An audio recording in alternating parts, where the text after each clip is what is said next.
Garer la bagnole dans les espaces grignotés par le béton insatiable, fendre l'air glacé du port, apercevoir Orion dans les lumières de la ville standard, courir sur les pontons des marinas d'un monde devenu mouchoir de poche, la bière et le rhum industriel irriguant nos veines. On écrirait un livre chaque nuit si les néons ne nous happaient pas. Les mots eux-mêmes sont notre benzédrine. Nos rires, à gorge déployée, contiennent 1000 mondes qu'honore chaque cigarette arrachée à notre condition souffreteuse. Victoire anonyme, aux dépens des moulins à vent érigés en cabale de points-virgules et de petits caractères nuisibles. Agents sous couverture d'un siècle, programmés pour nous rendre dingues. Vous avez vu le prix de l'essence dernièrement ? Moi, je veux croire que Neal Cassady est vivant. Cet enfant de salaud pénètre tous tes muscles quand tu dépasses les 80 miles à l'heure, les yeux rivés à la ligne blanche de la route sacrée, à repousser les limites de l'univers dans les effluves de gomme brûlée, la plus belle odeur du monde. Neal Cassady traverse la moindre de tes connexions synaptiques quand tu fais la queue sur les quais d'un quelconque réseau express, n'importe où sur cette fichue planète. Neal est cette pensée salutaire qui te saisit et qui te souffle ces deux vérités absolues. Tout est beau, il n'est pas trop tard pour tout recommencer. Bonsoir. Bonsoir à toutes et à tous. Alors, quel meilleur moyen de présenter un auteur que de le laisser parler. Aujourd'hui, j'ai le grand plaisir d'avoir ici avec nous à l'AEB Jérémy Tolomé pour deux livres récents qu'il a édités chez Maelström et qui sont Memory Baby, sur les traces de la Beat Generation, et Le Grand Nord. Donc l'un est en collection Bookleg et l'autre en collection, je ne me trompe pas, Rootleg. Voilà. Donc la collection Bookleg, elle est particulièrement intéressante et spécifique à Maelström. C'est une petite collection, enfin c'est une grande collection, mais à petit prix. Donc chaque exemplaire coûte seulement 3 €, ce qui est assez exceptionnel dans notre monde de l'édition. Donc, on va peut-être présenter un petit peu l'auteur pour commencer. Et bien, comme l'a dit déjà notre président Carino, Jérémy a été notre lauréat du prix Hubert Krins en 2021 pour ce livre, Le Grand Nord, donc avant sa publication. Il a été publié après ça. Quelques indications biographiques, puis je te laisserai parler, mais sur ton site on trouve Jérémy Tolomé est un poète belge né en 1986, comme ça vous savez tous qu'il est sans doute le Benjamin ici. Assistant social et enseignant, ça a son importance, animateur d'événements poétiques et d'ateliers d'écriture pour adultes et adolescents.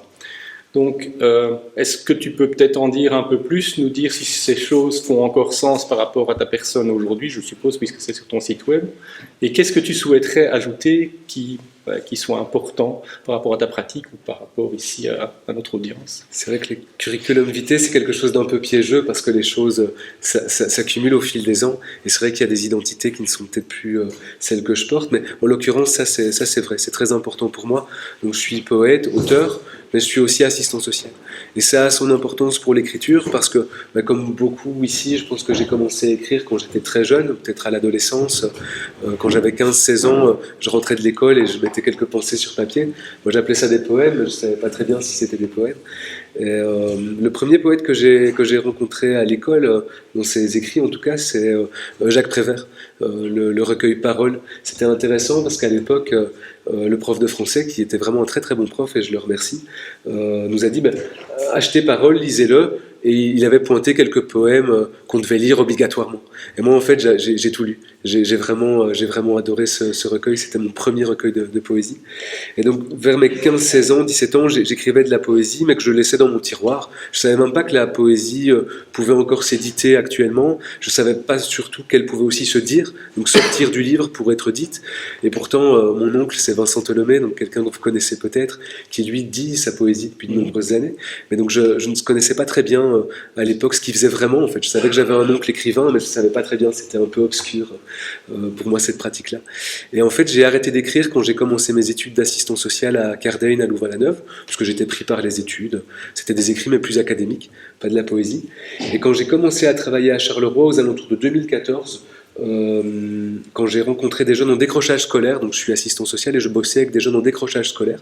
Ils n'allaient pas à l'école, ils venaient avec moi faire des activités en journée, des activités de volontariat, des activités culturelles aussi. Je les ai amenés au musée. Ça grinçait des dents quand je voulais les emmener là-bas, mais finalement ils y prenaient goût. Ces jeunes m'ont raconté des choses. Et je me suis rendu compte que eux, du haut de leurs 15-16 ans, parfois plus jeunes, ils avaient vécu des vies que je pouvais trouver parfois bien plus remplies que la mienne. En fait, ils avaient déjà traversé beaucoup de difficultés, mais ils ne voyaient pas un grand intérêt à essayer de témoigner de ça, d'écrire là-dessus. Ils n'en avaient pas les codes et puis ils ne voulaient pas. On a quand même fait quelques ateliers d'écriture et c'était intéressant. Mais donc ce qui a vraiment donné du sens à ma pratique d'écriture, c'est la rencontre de ces jeunes à Charleroi. Et je me souviens très bien du moment où j'ai décidé d'écrire. C'était sur le ring de Charleroi, pour ceux qui connaissent, donc le petit périphérique autour de la ville. Il était 17h02, c'était la fin du boulot. Je rentrais à la maison et je me suis dit, en fait, ce qu'ils m'ont raconté aujourd'hui, je vais l'écrire. Et je vais l'écrire sous forme poétique. Et c'est comme ça qu'autour de 2014, je me suis remis à écrire de la poésie. Donc effectivement, ces éléments biographiques que tu as pointés sont très pertinents pour essayer de comprendre un peu ce que j'essaie d'écrire en fait.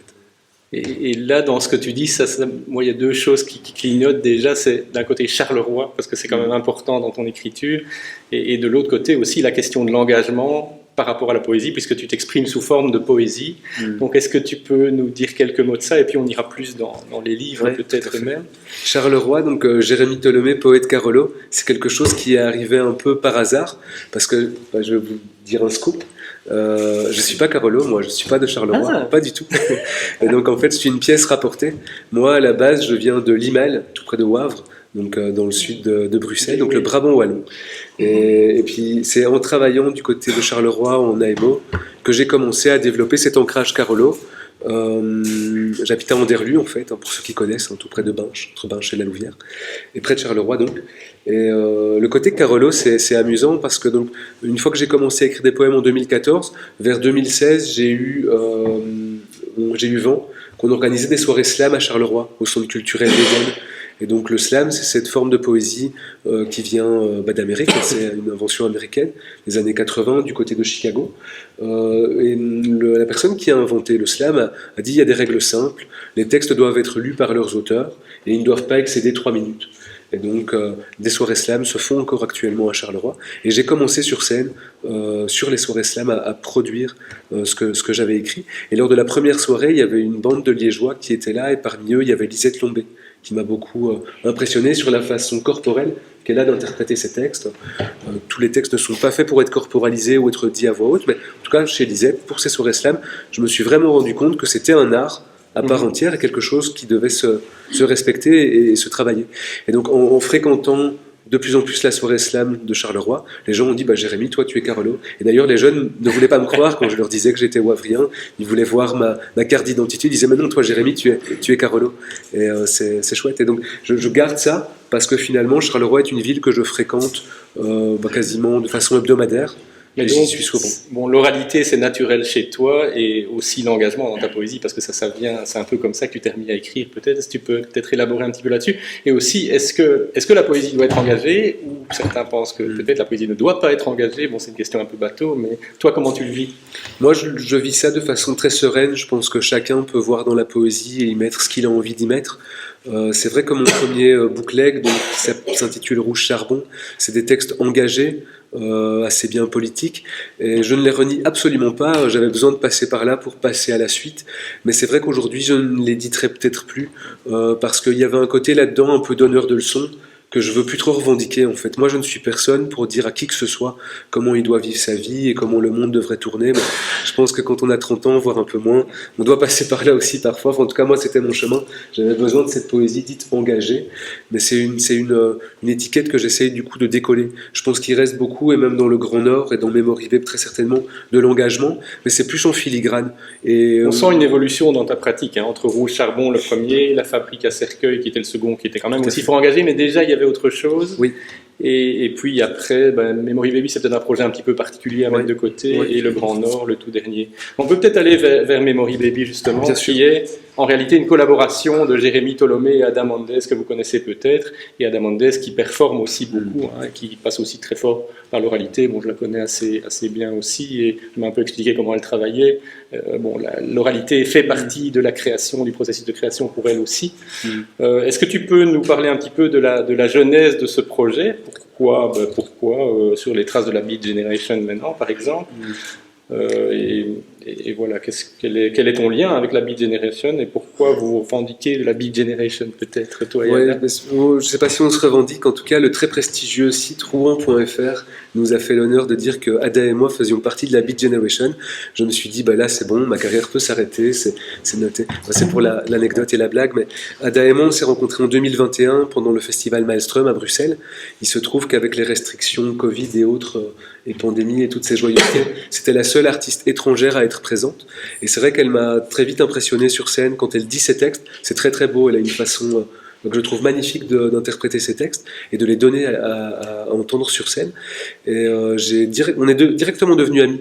Il se trouve que j'avais un paquet de frites et qu'elle avait faim. Et on s'est retrouvés sur la place Jourdan et on a partagé ce repas. Et on a un peu discuté ensemble. Et donc elle porte l'attrait des voyages. Elle a traversé plusieurs fois le monde et notamment elle a été voir en Amérique latine comment ça se passait là-bas. C'est une grande voyageuse. Moi je suis quelqu'un de voyageur mais à l'intérieur de la Belgique. Moi c'est la Belgique que je traverse en long et en large au gré de mes boulots. Et en fait on s'est connecté là-dessus et puis au fur et à mesure des discussions je dis moi Jack Kerouac, Allen Ginsberg mais aussi les poétesses de la Beat Generation, ça fait partie de mon patrimoine littéraire. Et elle me dit tu sais moi aussi. Et on a échangé un peu là-dessus et on a reçu un formulaire pour postuler pour une résidence de création à la Factory, donc la maison de la poésie de Normandie. Et donc on a rempli un document commun, on a été accepté là-bas, on était logé sur un bateau, c'était très très intéressant, à Rouen donc justement, et on a travaillé là-dessus. Et c'est devenu, et donc quand David Giannoni, l'éditeur de chez Maelstrom, a compris que le projet avait abouti, il nous a proposé, c'est lui qui nous a proposé, c'était très gentil de sa part et je le remercie vraiment de publier les textes. Il n'est pas là ce soir, mais de publier les textes dans un bookleg en fait. Ouais. Et donc là, il y a des phrases qui frappent. Il y en a une que tu as lue maintenant. Les mots eux-mêmes sont notre benzédrine. Nos rires à gorge déployée contiennent 1000 mondes. Bon, j'en ai noté plein, évidemment, mais je ne vais pas les lire toutes. Je te parle vite, car les secondes sont précieuses. La vie s'échappe quand le clavier reste au repos trop longtemps et que les mots demeurent bloqués dans nos gorges. Je te parle vite, car les secondes fondent. Donc il y a un sentiment d'urgence là-dedans, mais évidemment c'est lié à la Beat Generation aussi. Je cherchais le monde et le monde est venu à moi. L'imaginaire s'atrophie au fil des annonces publicitaires. Ça doit être toi qui as écrit, je pense. Non, c'est ma co-autrice. Okay. C'est difficile parfois de reconnaître. Ceux que tu as cités, c'était effectivement moi, mais celui-ci, c'est Ada. Okay. Bon, je pense que c'est pas pour rien qu'on est amis et qu'on collabore aussi facilement, même si on vient de zones géographiques différentes, on n'a pas le même âge, la même éducation, mais il y a évidemment des choses sur lesquelles on connecte. Des choses communes, clairement. Et au final, on n'a pas besoin de s'en parler. Et c'est vrai que dans la création de ce petit livret, sur le bateau, chacun écrivait un peu ses textes. Et puis, parce que les résidences se terminent, et ça c'est quelque chose d'heureux, sur des sorties de résidence où on doit présenter le travail en cours. Donc à Daemon, on savait qu'une dizaine de jours après le début de la résidence, il fallait produire une première fois quelque chose lors d'une soirée à la Maison de la Poésie. Et donc on a découvert un peu nos textes au fur et à mesure des lectures. On a essayé de trouver un ordre qui nous paraissait plus ou moins logique, plus ou moins illogique.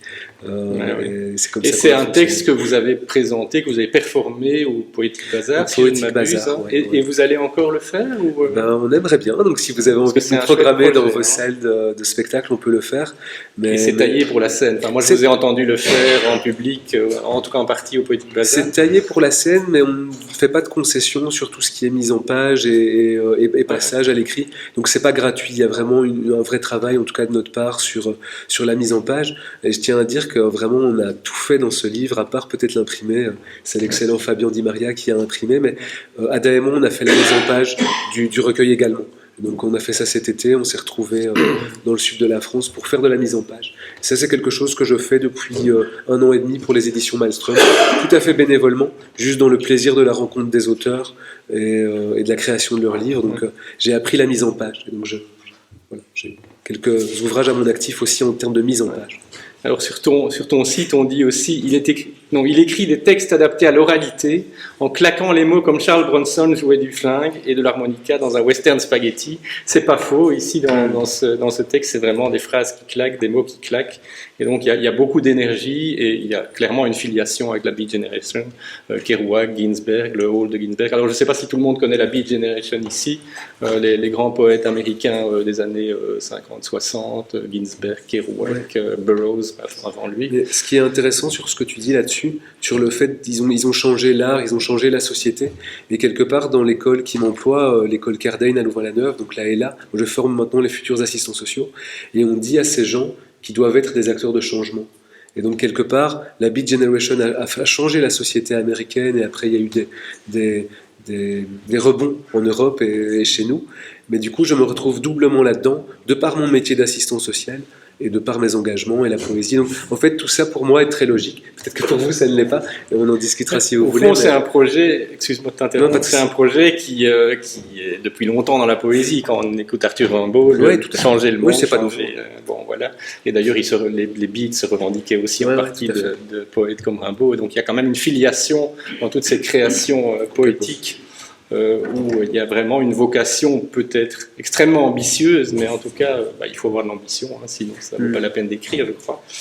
Voilà, merci beaucoup pour ceci. Et on va peut-être écouter encore un texte de ce recueil-ci, mais donc il y a des parties en anglais, en fait, qui sont traduites en anglais. Donc on va l'écouter en anglais d'abord, et puis on l'entendra en traduction française. Donc, Marc, you can come now, do it in English? Maybe you can come here, because it's here. You can take the mic. Woman tiredness, time spouse, burnt wife. Woman, who takes their voices and steals their fires? How much is required of metal sheets and broken necks not to die? How keeping on the road when the wildest say, I want to go back home? Young woman, collapsing, nailed, speechless, senses free, in the century's graveyards, beaten, as schools chant, who's been more beaten and beaten? Bitter, betrayed, dragging one soul to the citizens' trash when they should be together, sisters, healing their torn innards. Thank you very much. So, Marc Douglas est un acteur américain qui vit en Belgique depuis une vingtaine d'années, qui ne pratique pas encore beaucoup le français. Maintenant, on va écouter Jérémy nous lire la version française. Femme fatigue, épouse de l'époque, femme brûlée, femme qui prend nos voix et vole nos feux, ce qu'il faut de tôle et de nuque cassée pour ne pas mourir. Comment continuer la route quand la plus sauvage dit « Je veux rentrer à la maison ». Jeune femme, écroulée, clouée, muette, privée de sens dans les cimetières du siècle, beaten, martèle l'école encore, qui a été la plus béate et battue, traînant son âme jusqu'à la poubelle du citoyen, alors que nous devrions être ensemble, ma sœur, à guérir les déchirures de nos entrailles. Merci beaucoup. Merci.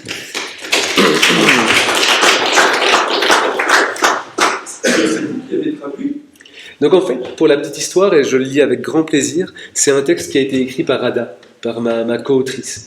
Et donc dans la partie spectacle de cette représentation, nos voix se chevauchent. Elle commence en anglais, moi je lui réponds en écho, en français. Ouais. Et c'est elle qui a fait la traduction anglaise du coup? Oui, tout à fait. Elle n'a pas fait appel à un traducteur. Non seulement elle voyage, mais elle a la chance d'être bilingue, quadrilingue bientôt. Donc ça va de pair dans son écriture. Et pour dire un petit mot sur elle, parce que c'est intéressant, quand elle est dans un pays dont elle maîtrise la langue, que ce soit un pays francophone, hispanique ou anglophone, son premier réflexe d'écriture est d'écrire dans la langue du pays où elle se trouve. Et elle se traduit elle-même en français par après. Donc souvent la langue étrangère chez Ada vient en premier si elle est dans une partie du monde qui le permet. C'est intéressant. Voilà. Donc si tu le veux bien, maintenant on va parler un petit peu du Grand Nord, qui est ton dernier opus et qui a été primé ici à l'AEB comme on l'a déjà dit. Alors personnellement je trouve que c'est un livre puissant et original Il est en 3 parties qui contiennent chacune 36 quatrains, donc C'est ça. il y a 108 quatrains. Un jeu mathématique. que tu as Ouais, bien oui, il y a un compris. jeu mathématique, effectivement. Il y a vraiment des séries. Et il y a une forme fixe dans ces quatrains, tout à fait fixe en fait. Une structure répétée, ça commence la première ligne, le premier vers, le la, et puis on, blablabla, et puis en, et puis et pour le troisième, et c'est toujours la même forme. Donc il y a un côté un peu peut-être ressassement, ad libitum sur le recueil, et des éléments que tu introduis dans la première partie, dans les quatrains, bon, petit à petit, se retrouvent mélangés un peu autrement à une autre sauce dans la seconde partie, puis dans la troisième, et il y a une évolution et quand même une gradation quand même dans la tension au fil de recueil. Il y a pas mal d'anglicismes aussi et de jargon high-tech de communicants. Peut-être tu peux nous lire quelques quatrains, si tu veux bien, hein, Bien et sûr. puis on continue à en parler. Et je te poserai quelques questions, bien entendu, là-dessus. Le Grand Nord, hein, donc aussi publié chez Malmström récemment. Dans le Grand Nord, les rues sont hypnotisées par le ronronnant brouhaha des chasse-neige hybrides. On propose des plans d'outplacement à des trapézistes forcément ravis, en apprenant dès l'enfance à soigner nos envies de parole avec du savon noir, et un homme à la cigarette enterre des cadavres de kraken dans nos historiques de navigation. L'amour se télécharge en quelques clics sur les liseuses à charbon actif. On manufacture des nains de jardin en bioplastique mélangés en chantonnant des airs d'opéra dans des brunchs participatifs. Et la révolution est un concept éculé de littérature de science-fiction. Les hommes-bombes s'alignent pour recevoir l'absolution chimique. On publie des chiffres opaques dans des journaux tueurs de caresses en salissant la mémoire des libertés analogiques. Et personne ne te regardera jamais comme ton chien te regarde. Dans le Grand Nord, les semaines sacrifient des jours sur des autels patinés. On reçoit des points de fidélité à chaque écoute de complaintes de ruisseaux, en redimensionnant d'heure en heure les notions de coqs et de renards, et il faut couper la connexion de ceux qui disent qu'un beau soir le pain sera gratuit. Les nouveau-nés reçoivent un prénom et un premier formulaire administratif. On disparaît de la longueur d'un souvenir à chaque battement de paupières, en soufflant les bougies éteintes de l'anniversaire du dernier fou rire. Et la possession d'un livre d'Arnaud Delcorte est passible de 3 ans de prison ferme dans le Grand Nord. Dans le Grand Nord. Merci. Arnaud Delcorte n'est pas dans le livre. Il adapte. Et donc ici, on a vraiment affaire, je dirais, une poésie dystopique. C'est de la poésie de science-fiction. Je ne sais pas très bien ce que c'est, comment on peut le décrire. Voilà, au fil de la lecture, on a une impression de répétition qui mène peut-être un peu à l'absurde, voire à la nausée. Mais enfin, rassurez-vous, on en sort indemne, mais quand même secoué. C'est un peu comme le déversement d'images à la télé. Il y a peu de temps mort, de respiration dans ton texte, même si c'est séparé en quatrains. Des associations parfois absurdes, vous avez entendu ce qu'il a dit, parfois surréaliste, ça tend vers le surréalisme. Mais en gros, tu nous dépeins un monde vraiment qui est très proche de notre monde actuel et qui est quand même très noir. C'est une vision... Oui, c'est sombre, il ne faut pas dire que ça, évidemment. Qui suit ton engagement des livres précédents, mais là tu le mets dans une forme complètement différente, et ça va bien au-delà, il y a vraiment une esthétique aussi, Tout à fait. une belle recherche sur la langue et la forme. Quoi. Mais c'est là que tu disais qu'effectivement l'écriture a évolué, quelque part heureusement, et puis voilà, pour toutes les personnes qui écrivent, vous savez bien comment ça fonctionne, on évolue. Mais je suis content de cette évolution, je suis content d'avoir eu cette idée du Grand Nord, et je vais vous dire, c'est des choses assez basiques. J'ai commencé à l'écrire en février 2021, je pense, et bizarrement, cette année-là, en février 2021, on avait droit à beaucoup de neige. C'est vrai que la neige se fait de plus en plus rare. Eh bien, quand je regardais par ma fenêtre, et c'était en pleine pandémie aussi, donc on était un peu limité dans les mouvements, la neige m'a pas mal inspiré, donc c'est devenu le Grand Nord. En fait, le Grand Nord, c'était cette Belgique que je ne pouvais pas quitter pour le moment. On a eu de la chance par rapport à nos voisins français, on avait quand même le droit d'aller où on voulait en Belgique. Eux étaient parfois limités à 1 kilomètre autour de chez eux, quelle horreur. Absurde aussi. Et il y avait cet attrait aussi que j'ai pour la littérature et aussi les films de science-fiction. J'aime bien les littératures de genre aussi. Et donc j'avais envie de donner corps à ça. Un auteur américain que j'aime beaucoup en science-fiction, c'est Philip K. Dick. C'est quelque chose que je lisais beaucoup dans ma jeunesse et que je redécouvre un peu maintenant. C'est très intéressant. C'est les biographies qui sont écrites de lui, je vous les conseille, elles sont passionnantes. On comprend un peu mieux ça. Oui, c'est un auteur de science-fiction qu'on peut conseiller effectivement si les gens ne le connaissent pas, auteur américain. Et en même temps, je voulais qu'il y ait un peu d'humour aussi. Et puis, c'est peut-être mon livre le plus politique, mais dont l'engagement ne se voit pas comme il pouvait se voir dans La Fabrique à cercueil ou dans Rouge Charbon. En tout cas, c'est pas scandé comme ça. C'est plus subtil. J'espère plus subtil. Ouais. Enfin, je ne dis pas que l'autre était bon. L'autre était plus rentré. Et donc, moi, ce qui m'intéressait aussi, bon, je vois comment les idées sont venues, les thèmes, finalement, ce sont les thèmes aussi qui existaient avant. Mais j'aimerais bien savoir comment tu as écrit ce texte. On dirait un peu du cut-up à la Burroughs aussi, parce qu'on voit qu'il y a des choses qui reviennent. Donc, tu as écrit plus des quatrains avec les mêmes éléments. Et comment tu as fait? Enfin, si tu peux nous dire tes petits secrets d'écrivain. Oui, bien sûr. Je peux dire ça. En tout cas, donc j'ai divisé le recueil en 3 parties. Ça, tu l'as bien signalé. Et les parties se répondent. Et donc, le premier quatrain de la partie 1 est en résonance avec le premier quatrain de la partie 2 et celui de la partie 3. Et ça fonctionne comme ça. Et en fait, si vous lisez de cette manière-là, vous pouvez vous amuser à le faire. Quand vous arrivez à la partie 3, les phrases sont grammaticalement correctes, mais elles sont un peu vidées de leur sens, quoi. Ça ne veut plus dire grand-chose. Et ce que j'ai voulu traduire de la vision qui était en tout cas la mienne de la société à l'époque, c'était de me dire qu'on était constamment baigné de mots, baigné d'informations. On allume la radio, évidemment, les gens nous parlent, il y a les informations, les téléphones portables sont aussi une mine d'infos, vous marchez en rue, il y a les panneaux publicitaires, en fait le cerveau inconsciemment absorbe plein d'infos toute la journée. Et j'ai l'impression, mais je peux me tromper, je ne suis pas sur cette terre depuis très longtemps, que les médias, et peut-être certaines femmes et certains hommes politiques vident un peu le langage parfois de toute substance. Ils disent des phrases, on lit des mots, on les comprend grammaticalement, mais l'idée derrière, elle n'est pas très développée. Pour moi, il y a une espèce d'appauvrissement de la pensée en fait. Un peu de la novlangue. Ouais, c'est ça, il y a un peu de ça. Et donc j'avais envie, à mon niveau, de faire transparaître ça dans le recueil. Ça marche très bien. Est-ce qu'on n'aurait pas besoin d'un peu plus de silence en fait, d'un peu plus de moments où on feuillette des livres, ou pas que des livres, mais en silence, pour reposer un peu nos cerveaux fatigués, et quand on choisit de communiquer, le faire pour quelque chose de réellement important, en fait.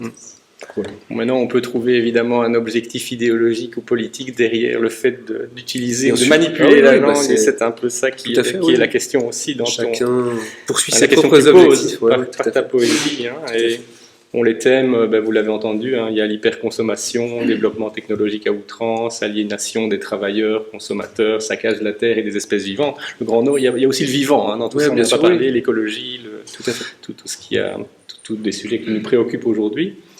Donc c'est vraiment un tournant dans ton travail, et est-ce que ça amorce d'autres tournants, ou alors tu vois que vraiment ta pratique d'écrivain évolue?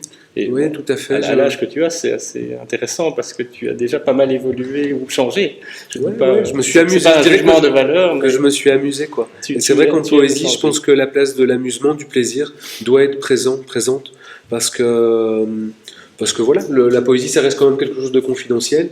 Donc autant faire les choses pour s'amuser aussi, pour vous rencontrer, pour voyager. Moi, grâce à la poésie, j'ai beaucoup voyagé, notamment en France. J'espère découvrir d'autres pays grâce à ça, mais c'est vrai que c'est plaisant en fait. Et j'ai maintenant, quand je vois la masse d'amis que j'ai dans l'univers poétique, si je compare à 2018-19, quand j'ai commencé à publier, c'est exponentiel. Et donc c'est aussi ce plaisir-là en fait. Moi je ne me fais pas d'illusions sur le fait que la poésie sauvera le monde. C'est parfois quelque chose qu'on dit, et il y a quelque chose de ça. Ça permet peut-être de nous changer nous-mêmes, et après peut-être d'avoir un impact sur le monde. Mais moi je reste assez modeste à ce niveau-là. Mes livres ne changeront rien du tout. Ils me permettent de rencontrer des personnes, comme c'est le cas ce soir, et c'est ça en fait pour moi le plus important en fait actuellement. Je pense que tes livres ont un effet sur ceux qui les lisent, donc si ça peut changer, dans une petite proportion, le monde qui nous entoure et les gens avec qui tu communiques. Je crois qu'on arrive déjà à la fin du temps qui nous est imparti, et donc je vais te poser peut-être une toute petite dernière question. Quels sont tes projets actuels? Est-ce que tu peux nous dire des choses à ce sujet-là? Et puis on clôturera. Oui. En écriture, pour l'instant, je prends des notes un peu éparses. J'aime participer aux ateliers d'écriture proposés par des écrivains. J'en suis 2 qui se trouvent être en ligne. Donc il y a l'écrivain français François Bon, qui propose des ateliers d'écriture sur base hebdomadaire, voire mensuelle. Et alors il y a la poétesse et autrice française Laura Vasquez, qui elle propose des ateliers d'écriture également. Donc François, lui, enregistre des vidéos et on peut les visionner. Laura envoie des consignes écrites sur vos boîtes mail. Donc, je pourrais vous donner les références si ça vous intéresse. Donc, je fais surtout ça, je prends plein de notes. Et je sais que peut-être de ces notes, un jour, pas cette année, mais un jour, un autre recueil naîtra peut-être. Et pour terminer là-dessus, je vous ai amené les nouveautés du mois de chez Malmström. Donc, ça sortira le 27 février. C'est Baptiste Pizzina, un auteur français. ZNT, 2 slameuses bruxelloises. Ça sortira dans 2 jours, ce vendredi. Et alors, sorti la semaine dernière, Hortense Rénal, Nous sommes des marécages. Et donc, ça a un lien avec ce que je fais actuellement, parce que ces recueils, j'ai accompagné le travail sur le manuscrit et sur la mise en page. Donc, il y a un peu de moi là-dedans aussi. Et ça me fait vraiment mon plaisir. Je trouve vraiment qu'accompagner ces auteurs et ces autrices dans la publication des recueils, je trouve que c'est quelque chose de magnifique. Et pour rebondir sur ce qu'on disait au tout début, en tant qu'assistant social, les gens viennent avec des problèmes et on essaye un peu de les résoudre avec eux. Mais ici, avec les auteurs et les autrices, c'est parfois des problèmes, mais c'est surtout des projets qui sont heureux. Et à la fin, on voit le sourire de l'auteur et l'autrice quand il a son recueil en main. Et ça, pour moi, je connecte vraiment les 2 parties de ma vie, en fait, le travail social et l'artistique. Et je suis bien content de faire ça. Donc, je voulais vous les amener ce soir et en parler. Vous pourrez regarder après si vous le souhaitez. Merci. Merci beaucoup, Jérémy Tolomé. Memory Baby et Le Grand Nord. Voilà. Et